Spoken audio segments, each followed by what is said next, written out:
How to use hashtags on Facebook. So you can actually use it on a post, but you can also search for hashtags created through that way. You click on the search bar right here and then search in here for a certain hashtag. So for example, search in here for hashtag if cute.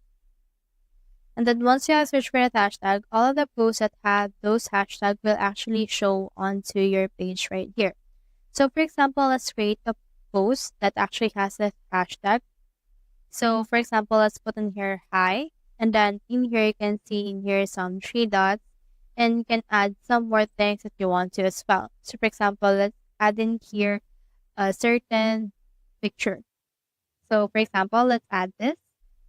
Now under description, just put in here hashtag that you want to use.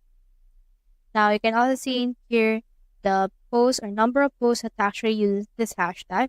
So the hashtag cute uses 175 million posts, so I will still use that and click on next. Then I will share this to my actual profile. Now, once it's been posted, you should be able to see it on your feed as well as your timeline. And when you click on that specific hashtag, you can see it here under that particular hashtag right there. So that's how you use hashtags on Facebook. Hope we help.